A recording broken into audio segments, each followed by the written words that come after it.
Le 8 juin dernier, j'ai signé avec 35 autres parlementaires ce courrier à M. Carlos Ghosn, président de l'alliance Renault-Nissan en France et dans le monde. Et quelques semaines plus tard, la ministre du Travail a interpellé également M. Carlos Ghosn. Jamais nous n'avons eu de réponse. Et aujourd'hui, à l'Assemblée nationale, nous avons voté un projet de loi qui était en travail et en élaboration depuis 4 années, sur le devoir de vigilance des multinationales, françaises en particulier, vis-à-vis de leurs filiales à l'étranger. Et quand je regarde ce texte et la situation aujourd'hui dans le Mississippi, je m'interroge. Je m'interroge sur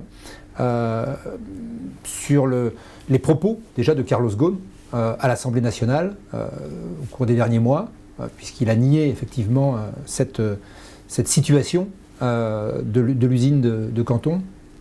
Et puis, je lui dis clairement, Monsieur Ghosn, vous avez validé des pratiques de responsabilité sociale et environnementale dans votre entreprise. Et ces pratiques de responsabilité sociale et environnementale vous imposent de faire respecter les droits humains, comme les droits environnementaux d'ailleurs, dans toutes les parties du monde.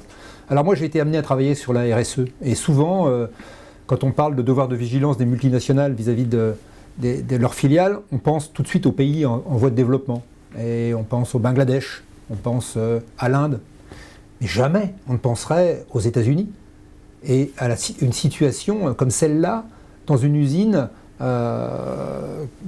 dont l'actionnaire principal est Renault, même si c'est Nissan, avec Renault-Nissan, que cette situation aux États-Unis, que vous soyez en situation d'empêcher des travailleurs de se syndiquer, c'est exactement ce qu'on appelle, M. Ghosn, du social washing.